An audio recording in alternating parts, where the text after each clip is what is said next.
నిన్న రాత్రి అంటే తెల్లవారుజామున 1:30 2 గంటలకి గజనీ షణ్ముఖరావు అనే పేషెంట్ని మా ఎమర్జెన్సీ రూమ్కి తీసుకురావడం జరిగింది.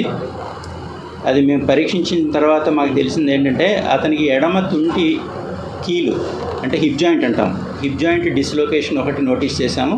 రెండోది 2 కాళ్ళు అంటే మోకాళ్ళ కిందన టిబియా బోన్ అంటాం, మోకాళ్ళ కిందన యాంకిల్ జాయింట్ పైన 2 కాళ్ళు విరిగిపోయింది. ఆ రెండింటిని మేము ఎమర్జెన్సీ రూమ్లో కొంచెం స్టెబిలైజ్ చేసి ఈరోజు ఆపరేషన్ థియేటర్ తీసుకెళ్ళి వెంటనే హిప్ జాయింట్ రెడ్యూస్ చేయడం జరిగింది. తర్వాత ఈ కాళ్ళకి ఆపరేషన్స్ ఇవాళ జరుగుతాయి, ఇంకా చెయ్యాలి అవి. అది అతని కండిషన్. అతనికి హెడ్ ఇంజరీ కూడా అయ్యింది, కానీ స్టేబుల్గానే ఉన్నారు పేషెంట్. ప్రాణాపాయ పరిస్థితులు అయితే లేరు ఈరోజు. అది అతని మెడికల్ బులెటిన్ ఇప్పటి వరకు.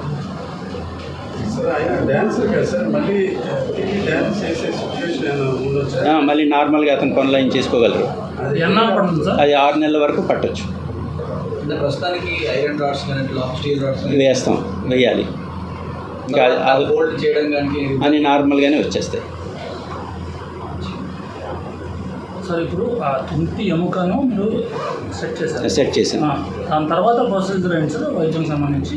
దానికి ఇంకా ప్రొసీజర్ ఏం లేదు. 3 వారాల వరకు కొంచెం బెడ్ రెస్ట్ ఇస్తాం, తర్వాత నడిపించేస్తాం. ఈ కాళ్ళు కూడా ఇలా ఫ్రాక్చర్స్ ఉన్నాయి కాబట్టి అదే బెడ్ రెస్ట్ చూసుకొని ఈ కాళ్ళు ఎప్పుడైతే ఎముకలు అతుక్కుంటాయో అప్పటి నుంచి మెల్లిగా మొబిలైజ్ చేయడం, ఫిజియోథెరపీ స్టార్ట్ చేయడం చేస్తాం.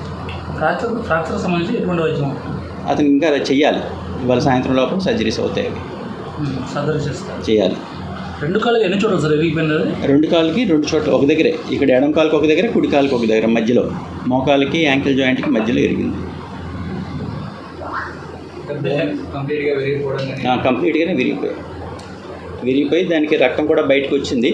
దానికి ప్లాస్టిక్ సర్జన్ కూడా చూశారు. దానికి సంబంధించిన ట్రీట్మెంట్ ఆయన ప్లాస్టిక్ సర్జరీ కొంచెం స్కిన్ కవర్ చేయడం అది ఆయన చేస్తారు అని పేషెంట్ అటెండర్స్ చెప్పిన హిస్టరీ ఏంటంటే ఆయన వాంతి చేసుకుంటూ ఉన్నారంట రాత్రి 1 గంట టైంలోని. కారు దిగి వెనక నుంచి ఏదో లారీ వచ్చి కొడితే కారు వచ్చి ఇన్ని డాష్ ఇచ్చి పడిపోయారని చెప్పారు. ఎంతమంది మనకి హాస్పిటల్ ఒకలే, ఆయన ఒకలే. ఎన్ని రోజులు ఆయన రికవరీ అవుతుంది? అదే 6 నెలల వరకు పట్టచ్చు. మళ్ళీ తిరిగి డ్యాన్స్ చేయడానికి 6 నెలల వరకు పట్టచ్చు. ఈ మధ్యలో ఫిజియోథెరపీ అవన్నీ ఉంటాయి, అవన్నీ చేసుకుంటే ఇవి కాకుండా ఇంకా ఎక్కడైనా ఇంజరీస్ కానీ అదే కొంచెం చిన్న లాసిరేటెడ్ వూండ్స్ అంటాం కదా, ఫేషియల్కి ఇవన్నీ కట్స్ అన్నీ ఉన్నాయి, అవి కూడా సూచనగా అవుతాయి ఇవాళ.